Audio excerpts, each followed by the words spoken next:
전도하기 힘든 유대인들. 세상에 여러 부류의 사람들이 있는데요. 특별히 유대인들은 전도하기 힘든 종족으로 알려져 있습니다. 그들이 왜 이렇게 전도하기 힘든 것일까?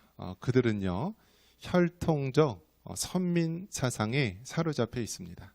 즉, 아브라함의 자손, 또 이삭의 자손, 야곱의 자손이라고 하는 이 혈통적 이 택한 족속이라고 하는 선민의식에 사로잡혀 있기 때문에요. 그들에게 복음을 전하는 것은 참으로 어렵습니다. 우리 주변에도 보면은요, 전도하기 힘든 사람이 어떤 사람입니까? 똑똑하고 또 잘났다고 하는 사람들 보면은 정말 전도하기가 힘듭니다. 그들의 마음이 굳게 닫혀져 있고요. 또 그들은 웬만해서 복음을 받아들이지 않는다라고 합니다.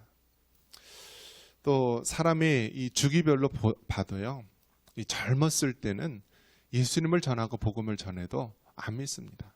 또 젊은 사람들한테 복음을 전하면 뭐라고 얘기합니까? 차라리 내 주먹을 믿어라 하면서 자기의 힘과 자기의 어떤 의지를 강조하고 있습니다. 그런데 사람이 나이가 들면 어떻게 되죠? 점점 힘도 약해지고요. 또 병이 걸리고 또 무력해질 때가 많이 있습니다. 그러면서 나이가 들면서 결국 관심을 갖게 되는 것이요, 종교이고 결국 복음에 대해서 귀를 기울이게 됩니다. 그래서 50대가 넘은 그런 사람들이 되면은요, 서서히 젊었을 때나 힘이 팔팔할 때는 복음에 대해서, 예수님에 대해서 무관심했던 사람들이 나이가 들면서 또 노년이 가까우면서 복음에 귀를 기울이게 되는 것을 보게 됩니다. 전 세계에서 가장 자기네들이 제일 잘났다고 하는 유대인들, 또 이스라엘 족속들, 이런 사람들을 보면서 우리 주변에 정말 복음을 전하기 힘든 사람들, 그런 사람들을 떠올리면서 우리가 다시 한번 이 예수님의 복음, 생명의 복음, 능력의 복음을 땅끝까지 증거할 수 있는 우리 모두가 되기를 주님의 이름으로 축원합니다. 유대인들의 특징은 앞서 말씀드린 듯이 자기네들은 이 혈통적 선민 세상에 사로잡혀 있습니다. 아브라함의 자손이라고 하는 그러한 혈통적 우월함을 내세우고 있는데요. 이들은 얼마나 이 자기 의와 또 자기 고집에 사로잡혀 있는지 복음을 전해도 받아들이지 않고 강박합니다. 그런데 이렇게 예수님을 강하게 부인하는 사람, 강하게 거부하는 사람일수록 어떻습니까? 복음을 받아들이면은요, 더 완전하게 변화되어서 하나님의 큰 일꾼이 되는 것을 보게 됩니다. 대표적인 사람이 누구입니까? 사도 바울 같은 사람입니다. 그는 어땠습니까? 가장 기독교를 거부하고 오히려 예수님 믿는다고 하는 그런 자들을 잡아다가 감옥에 가두고 그런 사람이 아닙니까? 그런데 그런 사람이 복음을 받아들이고 하나님 앞에 굳건해지자 완전히 새로운 사람이 된 것입니다. 그렇기 때문에 여러분, 우리가 복음을 전할 때요, 하나님의 역사하심을 믿고 저렇게 강하게 거부하는 사람일수록 또 복음을 받아들이게 되면은 또 놀라운 일꾼이 된다는 것을 우리가 기억하시고 예수님이 복음을 전하는데 포기하지 않기를 축원합니다. 이 유대인들, 하나님이신 예수님이 직접 왔음에도 불구하고 그들은 계속해서 예수님을 거부하게 됩니다. 그 거부하는 유대인들, 그들의 마음은 강박하고 또 굳은 마음으로 되어 있습니다. 그들이 원하는 것은 무엇입니까? 표적을 계속해서 원합니다. 우리 37절 말씀 같이 한번 읽어볼까요? 37절입니다. 이렇게 많은 표적을 그들 앞에서 행하셨으나 그를 믿지 아니하니. 여러분, 유대인들은 표적을 구한다라는 말이 있습니다.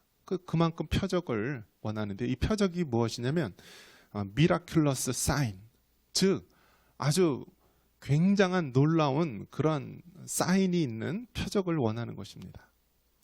아주 죽은 자가 살아나고 병든 자가 고침을 받고 귀신이 떠나가고, 이 초자연적인 역사, 이 표적을 구하는 것이 유대인들의 특징입니다. 그런데 이들은 이 표적을 예수님께서 공생애 동안에 그 놀라운 그 많은 표적을 보여주었음에도 불구하고 어떻게 합니까? 표적을 통하여서 예수님을 받아들이지 않고요, 오히려 거부하게 됩니다.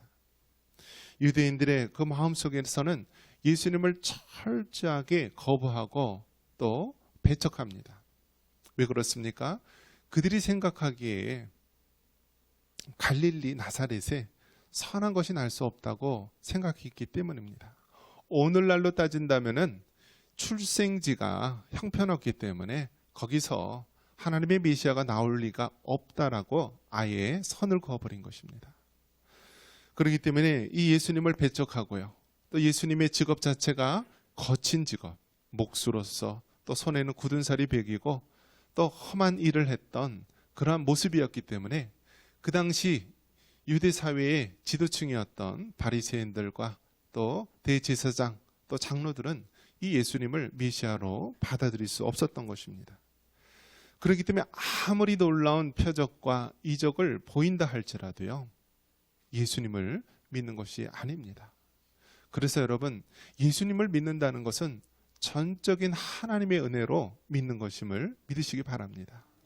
아무리 하늘의 놀라운 표적을 보여준다 할지라도요, 믿어지는 게 아니에요. 어떤 사람은 그런 이야기를 합니다.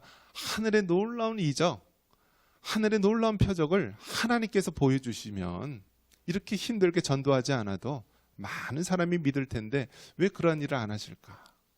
그런데 여러분 어떻습니까? 놀라운 표적을 보여준다 할지라도 그들이 예수님을 믿는 것은 아니라는 사실입니다.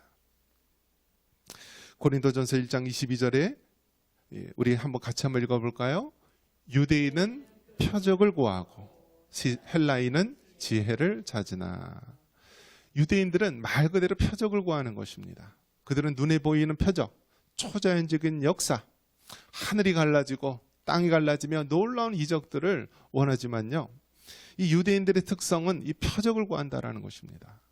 또 반면에 헬라인은 어떻습니까? 이 그리스, 지혜, 지식을 사모하고 추구하는 이 헬라인들은 지혜를 찾는다라고 했습니다. 즉 오늘날로 따진다면요, 인간의 이성을 강조하고 지식을 강조하고 또 합리적인 그런 사고를 강조하는 사람이라고 말할 수 있습니다. 세상에서는 이처럼 표적을 중요시하는 사람이 있고요, 이렇게 헬라인과 같이 지성을 중요하는 사람이 있습니다. 그런데 여러분, 아무리 놀라운 표적을 보여준다 할지라도, 아무리 합리적이고 과학적인 지식을 갖다 놓는다 할지라도 그렇다고 예수님을 믿는 것은 아니라는 사실입니다. 오늘날 많은 사람들에게 복음을 전하려고 하면은 자꾸 거부를 합니다. 왜 그렇습니까? 어려서부터 학교에서 또 세상 공교육에서 인본주의적인 교육을 받기 때문입니다. 하나님, 신이라는 존재가 없다라는 것을 전제하고 모든 학문을 배우기 때문에요, 세상의 공교육을 받았던 그 어린 영혼들, 젊은 영혼들은요, 자연스럽게 하나님을 배척하게 되는 것입니다. 오늘날에는 거기에 더 한술 떠서요, 하나님의 창조 질서를 거스르는 그런 죄악된 교육을 가르치고 있습니다. 동성애라고 하는 것, 이미 하나님께서는 태어날 때서부터 남성과 여성이라고 하는 성을 주어졌음에도 불구하고 이제 세상 공교육에서는 아이들에게 얘기합니다. 너희 성이 뭔지, 남성인지 여성인지, 남성 같은 여성인지 여성 같은 남성인지 수많은 성을 쪼개서 학생들에게 혼돈을 시킵니다.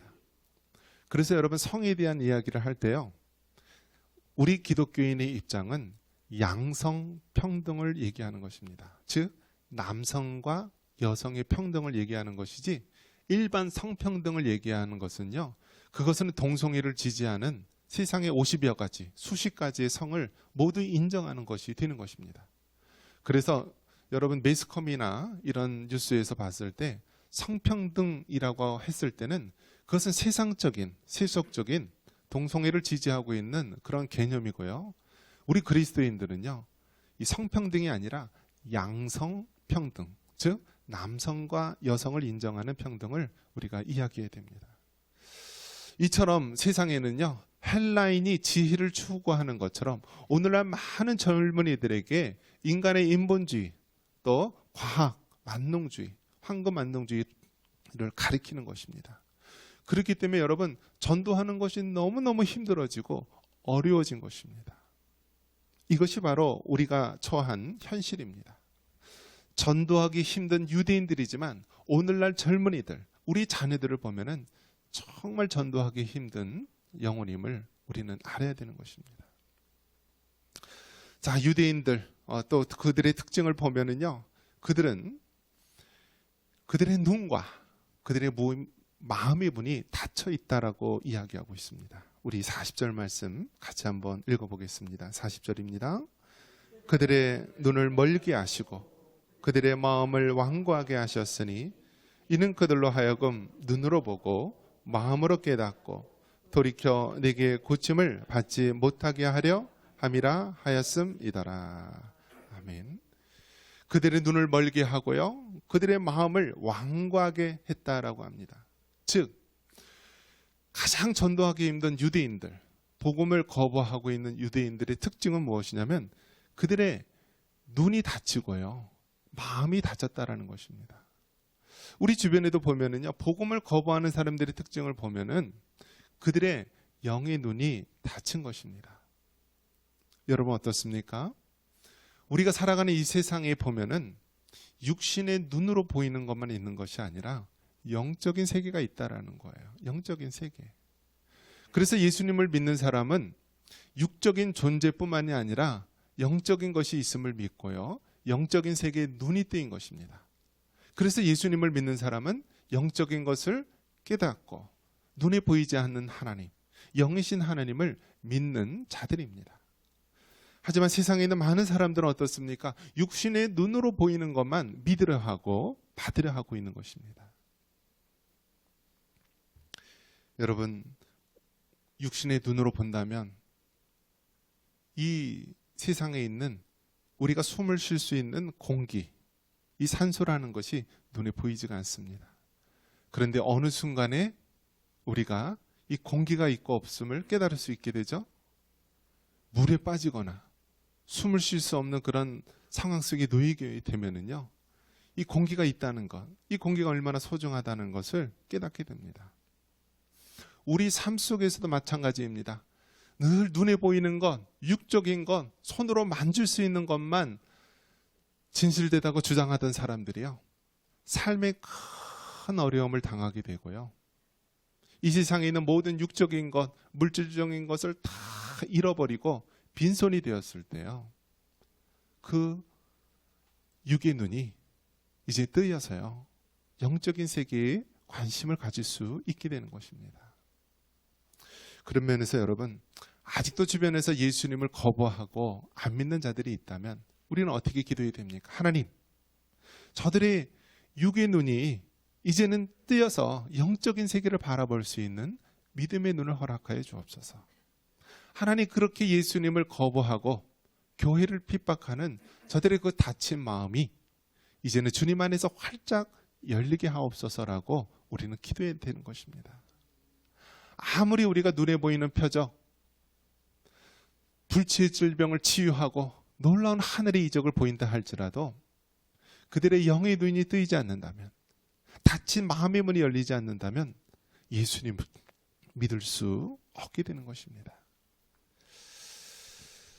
잠언 4장 23절에 우리의 마음을 지키라고 이야기합니다. 한번 같이 한번 읽어보겠습니다.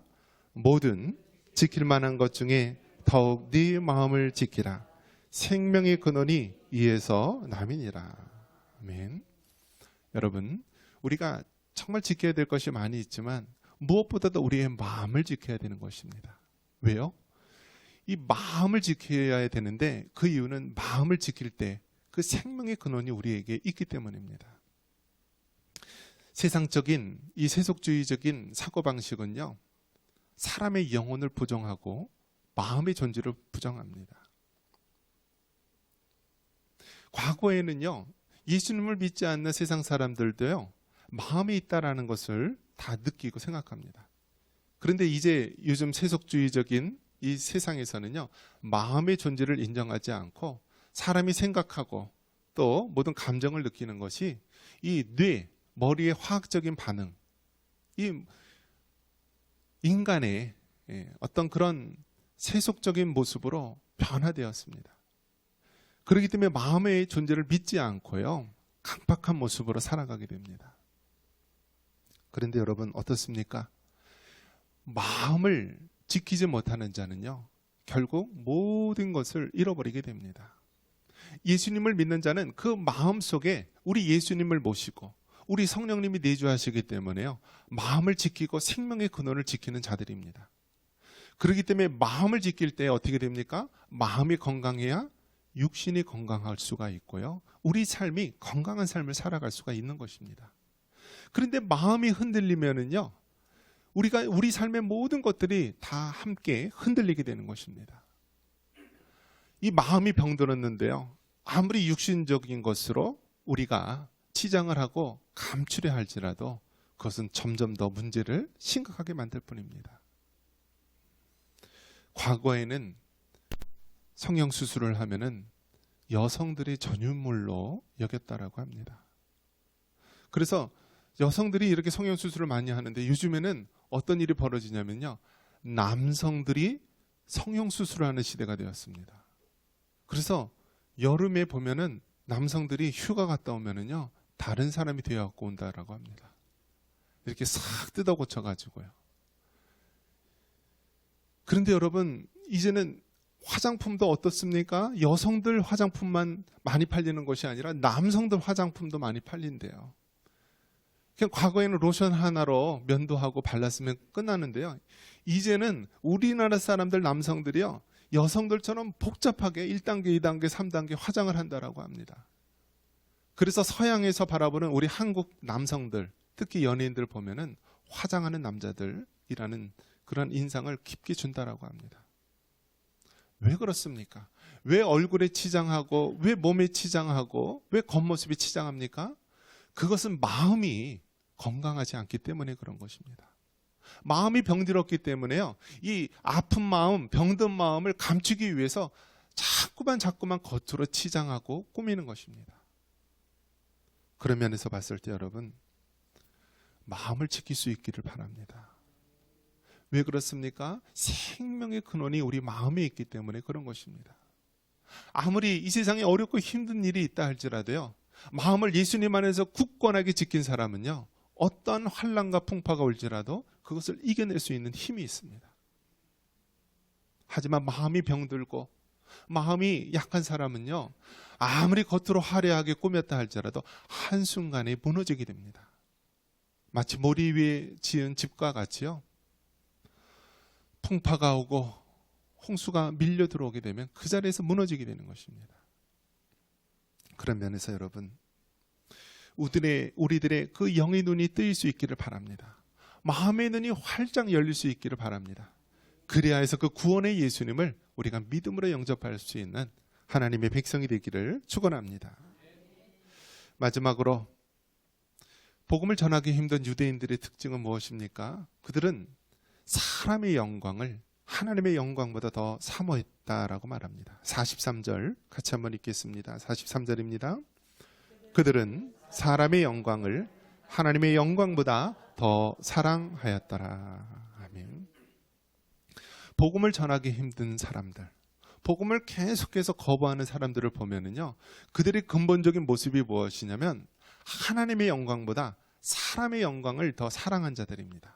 즉 자기의 유익, 자기에게 이익이 되는 것, 손해를 보려고 하지 않는 그런 마음들, 그런 이기적인 마음들 때문에 더욱더 복음을 받아들이지 못하게 된다라고 말합니다. 그 당시 유대인들이요, 예수님을 믿게 되면은 출교를 당한다라고 합니다. 출교. 그 출교를 당한다라는 것은 그 사회에서 완전히 내몰리고 이렇게 출교, 밖으로 버려지는 것입니다. 그렇게 되면 어떻습니까? 가족에서도 이렇게 떠나게 되고요, 다니고 있던 직장과 일터에서도 떠나게 되고 그 사회 공동체에서 떠나게 되는 것입니다. 그렇기 때문에 여러분, 예수님을 믿는다라고 하는 것은 오늘날 단순한 우리의 선택이 아니라 그 당시에 있던 유대인들 사회에서는 바로 자신의 생명과도 같은 모든 것들을 버리고 손해를 감수하고 예수님을 믿는 것이었습니다. 출교를 당하는 것입니다. 오늘날 가장 복음을 전하기 힘든 곳이 어디입니까, 여러분? 어느 곳에 가장 복음을 전하기 힘들까요? 공산주의 사회에서는 어떻죠? 전 세계에서 가장 복음을 전하기 힘들고 기독교를 핍박하는 나라가 우리랑 같이 접해 있는 북한 땅이라고 합니다. 그곳에서는 성경책을 가지고 있으면은요, 그냥 바로 정치범 수용소에 당하고 고문을 당하고 죽을 수도 있는 것입니다.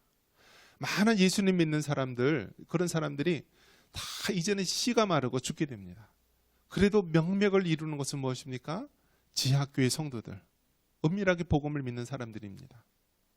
이처럼 공산주의 사회에서는 기독교를 그렇게 박해를 하고 힘들게 만듭니다. 또 어떤 나라가 있습니까? 이슬람권 나라가 있습니다. 이슬람권은요, 철저하게 종교화, 그곳의 사회가 같이 밀접하게 접촉해 있는 사회입니다. 그래서 그 사람들은요, 하루에 5번씩을 기도합니다. 뭐 사우디아라비아나 뭐 쿠웨이트 뭐 여러 나라 가보면은요, 머리가 아파요. 머리가. 왜 머리가 아프냐면 하루에 5번씩이요, 그들의 회당, 사당에서 음악이 나옵니다.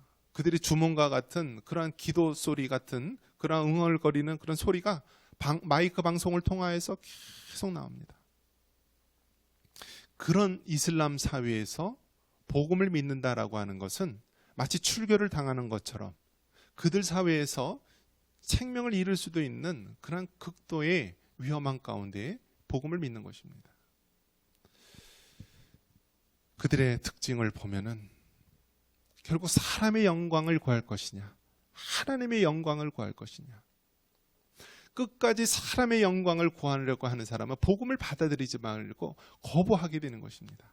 그러나 사람의 영광보다 하나님의 영광을 더 사모하는 사람은요, 복음을 받아들이게 되는 것입니다. 지금도 마찬가지입니다.